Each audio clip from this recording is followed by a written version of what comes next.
Hello guys, and welcome back to the channel. So now guys, pick your adjective and it applies to the Nigerian situation. One man rule, dictatorship, authoritarianism, jungle justice, whichever adjective that you're using to qualify, it applies to the Nigerian situation.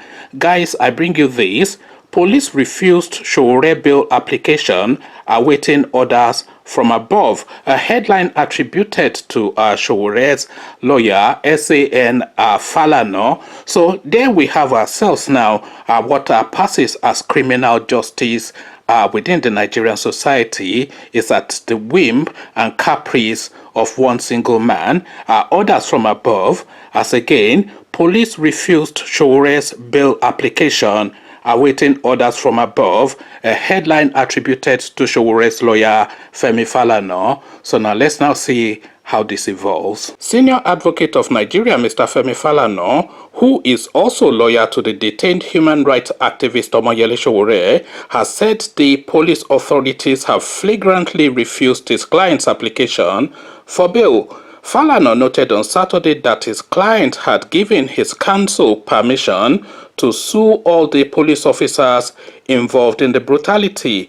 In an interview with a newspaper, the renowned human rights lawyer said, since Mr. Sowore's fundamental right to dignity has been recklessly violated by the police, we have his instruction to press charges against all the officers who subjected him to physical and mental torture in contravention of the letter and spirit of the provisions of the Anti-Torture Act of 2017. Sowore, who was covering an event at the time of his arrest, has maintained that he did not breach any of the C-19 regulations.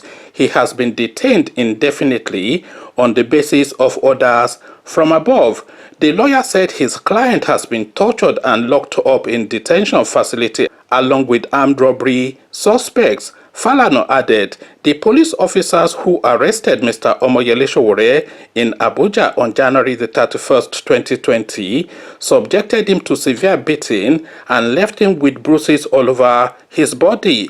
As if that was not enough, he has been locked up in the midst of armed robbery suspects at notorious detention facility called Abattoir, maintained by the disbanded Special Anti-Robbery Squad.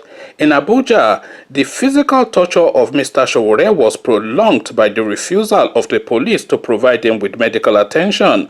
Although Mr. Sowore's injuries are being treated by his personal physician, the police authorities have refused the application of the detainee for bail, even though the alleged offense of breaching C-19 regulation is bailable. So a bailable offense, apparently this is now what they are tagging it under. So what they are tagging the arrest of Sowore under is breaching C-19 regulations. So now breaching C-19 regulations is breaching C-19 regulations. It is bailable as Falana said, because it's not really high crime. It's not really, it's more a misdemeanor than a crime, even given the circumstances that the world is in at the moment. So breaching C-19 regulation is breaching C-19 regulation, but of course anybody that knows the Nigerian space knows that this story will quickly evolve to them breaching his bail condition and then being a national threat, and then obviously they'll just rope everything around him. You remember what happened in the last instance when they went and picked him up from his house in Lagos. First, they said he was trying to cause riots on the streets, and then they accused him of money laundering for moving money from his own account into his business, from his business account rather, into his personal account. And the money, by the way, was about not more than $20,000, by the way. So I'm not quite sure how moving $20,000 from your business account into your personal account constitutes money laundering, but that was one of the charges that was leveled against him at that time. And then they went on to say that insulting the president was also one of the crimes that they were levying against him in that first instance. So they packaged all of this together to then arrive at a charge of treason. This is what they said, that he was moving money from his own business account to a personal account and he insulted the president. Therefore, that constitutes a crime of treason. But then, of course, you have to look at the Nigerian legal structure to see where that is coming from. Abubakar Malami from Maiduguri University and Tanko Mohammed from University Unknown. So this is the laws that we are operating under within the Nigerian space at the moment. So this now thing that they are saying that it is actually breach of a C19 protocol, that imagine somebody that you are saying breached C19 protocol. It looks as though there's no functioning brain within the, I'm not even saying it looks as though there's actually no functioning brain within the Buhari structure. I have to say that. They are saying that this person breached C19 protocol, but then the arrest involved 7 truckload of security personnel. So if 7 truckload of security personnel are going to act, then they are not going to act on a breach of a C19 protocol. A breach of a C19 protocol will be a police officer who is just walking down the road, seeing you in breach and effecting an arrest.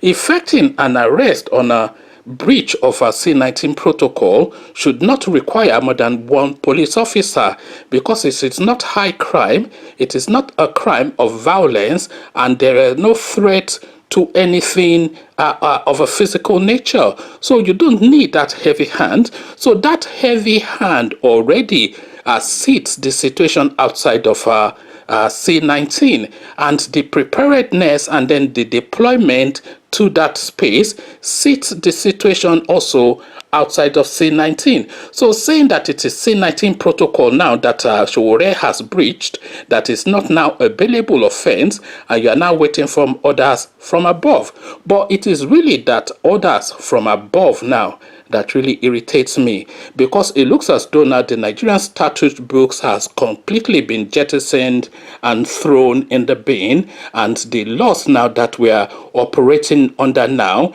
is like a Caesar's time, where the emperor will give you either a thumbs up to say you live or a thumbs down to say you die. So thumbs up or thumbs down now is the fate of Omoyele Sowore, and the person, the emperor, the ruler of the Nigerian space, the lord that the Nigerian population are now worshipping, of course, is Mallam Buhari and his cabal. So it is now a situation now. I mean, the orders from above, this really irritates, and this should be challenged in law, because we are either operating a constitutional democracy or we are not. And if the constitution of Nigeria has no value, better we throw it in the bin, and then we contend them with what is left, which is a dictatorship and an authoritarianism that is really the effective rulership of this particular regime, because their style of governance pays no heed to anything constitutional, and they just abuse and act with impunity as they will. Orders from above then is what we're waiting for to decide Sowore's fate. And breach of C19 protocol is the high crime now that this chap now, Sowore, this activist, this man of the people, is now alleged to have committed. Come share thoughts about all this with me in the comment section. They have deployed 7 truck filled with security personnel to effect and enforce C19 protocol. What says you? Come share thoughts. But before you come share those thoughts, click on the red subscribe button so it turns gray. The bell button notifies you every time I drop a new video. Click on like as well, because that helps with the YouTube algorithm. Once you've done all the clickings, C19 protocol is what they are saying, but then of course we know that a lot more is to come. So I'll leave you here. Carry this conversation on with you in the comment section, but here I say peace.